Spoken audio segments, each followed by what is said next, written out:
page 7 on page 6, just like the 1999 version. Right there in their own report, ladies and gentlemen. Right there in their own report for the whole world to see. Every major media outlet gets a copy of this. They print up hundreds of thousands of them for the state of Texas. You pay for it. It goes out to all the major bond houses, all the major mutual funds, all the major companies like Xerox and Ford and you name it, Monsanto's. They all get it. This is the stuff that city managers and county managers and the financial directors talk about. This is the stuff they live, the stuff they breathe. They had $435 billion in Texas in surplus. And by surplus, I mean the Roman Empire had, had 1 million slaves at one time, but did they have a surplus? No, they always wanted more. Wino's got 2 bottles of whiskey, but is that a surplus? No, he always wants more. The point is, these aren't even surpluses to them. They want more. So back in '98, remember Bush was having the big fight with the Democrats on the surface over the $6.9 billion surplus. We had this huge surplus. Bush was bragging, look how conservative, fiscally conservative we've been. We have this surplus. And there was this big phony fight. They finally decided to give back Texans $2.2 billion in sales tax cuts. Okay? This is what they did. I mean, folks, this is so simple it's hard to explain. So they were telling you about a $6.9 billion surplus, extra money, and then had a big fight over where it should be spent or if it should be given back to you, when they really had $435 billion that was profits on investments. And we're going to have Walter Burian on a little bit later. We're going to go into great detail on this. It's one of the biggest secrets around, just like the Federal Reserve, being private and having private stockholders and being run for profit. There are no reserves. You can't audit it. It's just there, printing the money, ordering the Federal Treasury to do so. This is the scam. This is the biggest game in town. This is how they're running the whole ball of wax. This is how they're ruling over us. And the big news is, get ready for this, that they own over half the stock market, that is state, county, city, and the federal government, that they own 70+% of Xerox, using an example, 80% plus of Ford. This is years old numbers. They own the majority of every publicly traded company of any size. They own almost all of the stock in the Dow Industrial 30, the top 30 stocks. They own most of the NASDAQ. They own a large portion of privately held companies like Dell. They own a large portion of the stock that Gates hasn't turned loose of in Microsoft, in Intel. Motorola is almost completely owned by the government. This is the definition of organized crime. But yet they sell you at the city level when the city of Austin has billions of dollars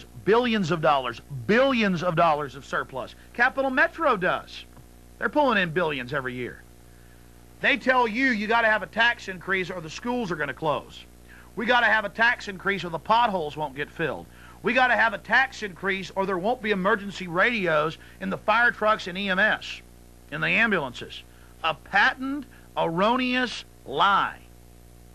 Now you understand why government is so-called privatizing utilities and privatizing hospitals and privatizing roads and privatizing everything. Because they already own it all. Any sector they start privatizing means they own over half of it. Like when you hear out in California the big power crunch, whether it's because of privatization, the cities and counties in the state own 80%. That was even in the Associated Press today, of those power plants. Now, wait a minute. Before so-called privatization, it was actually privately held predominantly. Up is down, down is up, black is white, white is black. I want you to think about the magnitude of this. Because when they tell you that you've got to pay more taxes because of the deficit on the budget, That's like if I made $100 a week and I told my wife, Our budget is $2, and that's all she knew about. She didn't know about the other $98 I'm making a week. All she knew about was the $2. We go over that budget of $2, she's going to have to get a second job because she believes that we're in the hole. When in truth, I'm investing and saving or blowing $98 a week, and she doesn't even know about it because in the economic world today, everything is budgets. Take the federal government, $34 trillion surplus. You count state and local and water districts and schools in surpluses, that is in liquid cash each year, profit off of investments. Profit off of investments.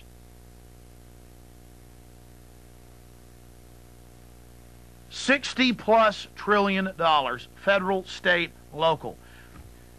Because the budget is the money they have coming in to pay the actual services. You'll take a state like New Jersey in 1989. $17 billion in bills and services and lighting and power for the government buildings, for the roads, for everything. They made $80+ billion in profits on investments. So you had $60+ billion being reinvested. It's an endless cycle. Within another 5 years, the government will own all of the stock that you do not privately held, and what the people hold is going to be such incredible peanuts compared to it, it won't even count.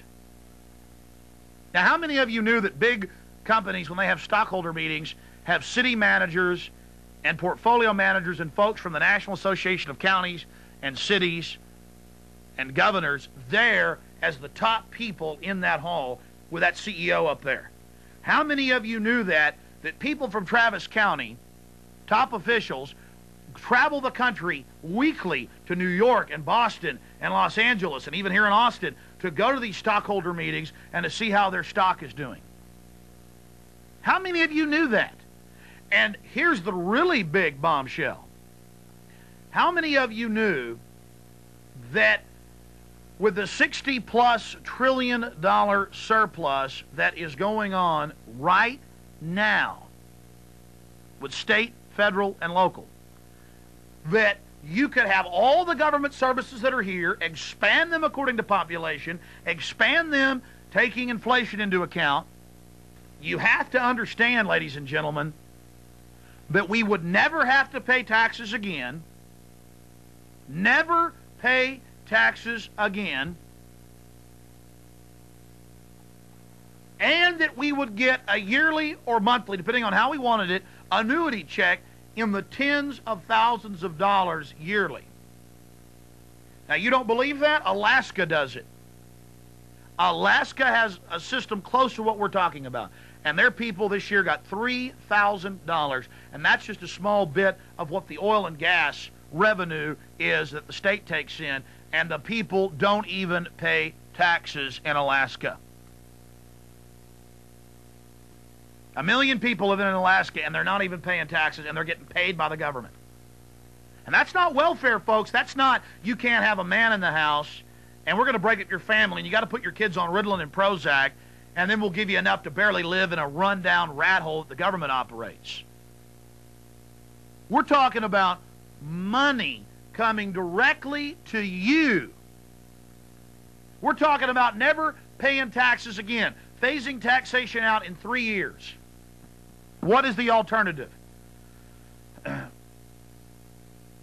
The alternative is to allow state, local, and federal governments, school districts, water districts like the LCRA, building their giant complexes everywhere, to continue to take your tax money and invest it in the stock market, buy actual companies, start their own businesses.